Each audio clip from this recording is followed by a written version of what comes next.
Polygones et polyèdres réguliers. Commençons par les polygones réguliers. On appelle polygone régulier dans le plan une figure formée de n points, qu'on va appeler A1, A2, A3 jusqu'à AN, et les n segments AI, AI plus 1 qui les joignent, enfermant une surface d'un seul tenant, et tel que tous les segments aient la même longueur et tous les angles AI-1, AI, AI plus 1 soient égaux. Voilà une définition un petit peu lourde. Allons tout de suite à des exemples, et on en connaît déjà beaucoup. Voici donc des exemples et aussi des contre-exemples. Eh bien, le triangle équilatéral est un polygone régulier, c'est le plus simple de tous peut-être. Un triangle quelconque n'est pas un polygone régulier. Les longueurs des côtés ne sont pas les mêmes et les angles ne sont pas les mêmes. Un carré est un polygone régulier.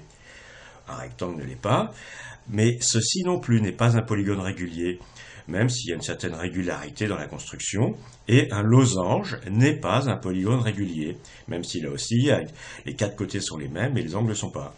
Un pentagone avec un angle ici de 108 degrés est un polygone régulier, et tous les angles sont de 108 degrés, alors qu'ici, comme on sait, c'est de 90 degrés, et ici, je vous laisse vous rappeler de quel est l'angle. On peut naturellement imaginer des polygones réguliers de n'importe quel nombre de côtés.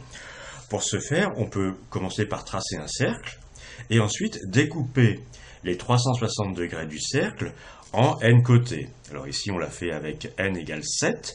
Alors si n égale 7, 360 divisé par 7, ça fait 51,4 et quelques degrés.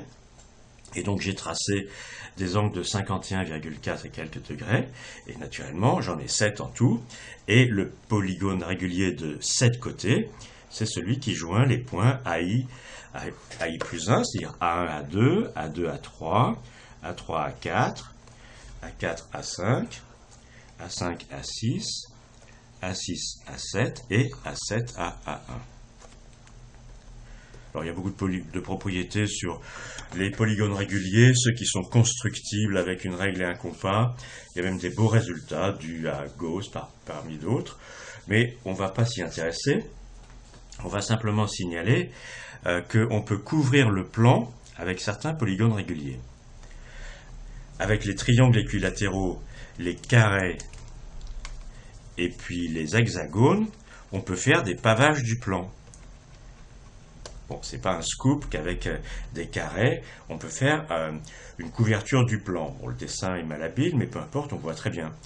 Et avec les triangles, c'est évident. Et les hexagones, eh bien, on les voit ici.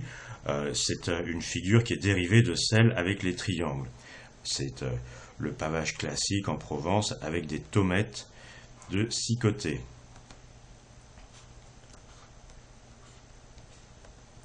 Voici ce qu'on appelle un pavage du plan avec des hexagones.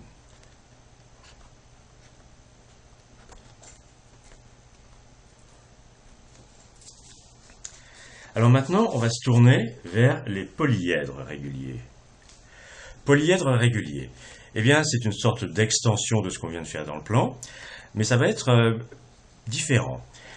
Il s'agit de volumes dans l'espace qui sont fermés par des polygones réguliers, et tous les polygones réguliers doivent être de même type. Et il se trouve qu'il n'y a que 5 polyèdres réguliers. Et ce n'est pas très difficile à démontrer, c'est surprenant peut-être. Alors d'abord, on va réviser les 5 polyèdres réguliers que l'on connaît.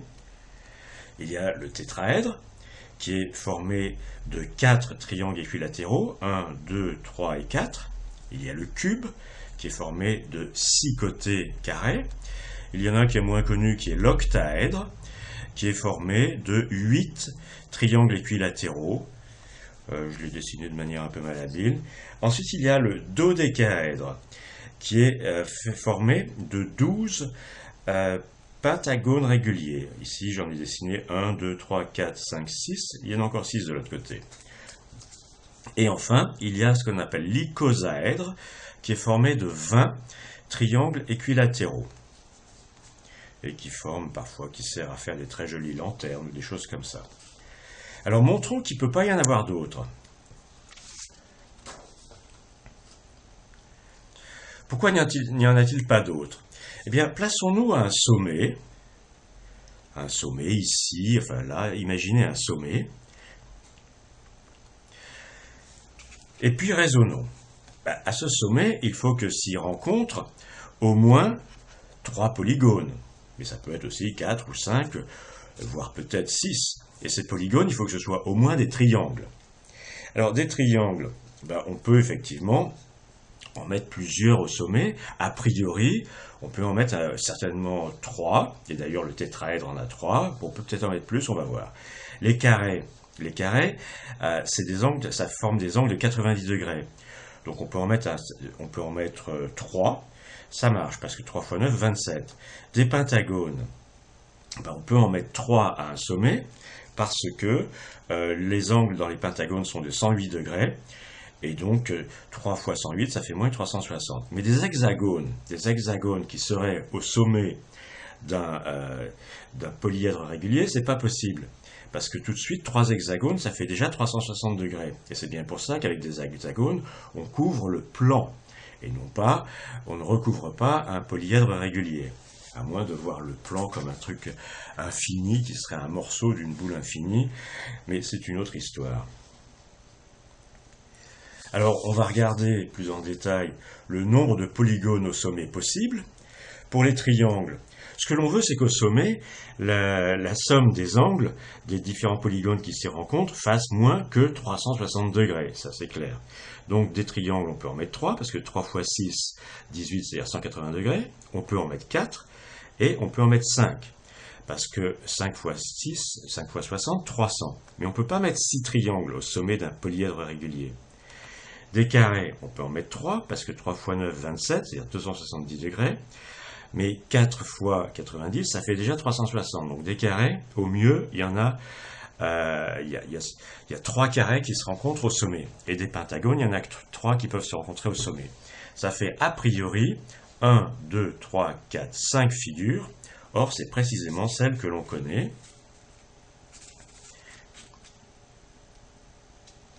Le tétraèdre, ici, il y a 3 triangles qui se rencontrent en chaque sommet. Ici, dans l'octaèdre, il y en a 4 qui se rencontrent en chaque sommet. Et pour l'icosaèdre, il y en a 5 qui se rencontrent en chaque sommet. Pour les carrés, il y a effectivement une figure polyèdre régulier, c'est le cube, où il y a chaque fois 3 carrés qui se rencontrent en chaque sommet. Et le dodécaèdre, c'est aussi une figure où il y a 3 pentagones qui se rencontrent en chaque sommet.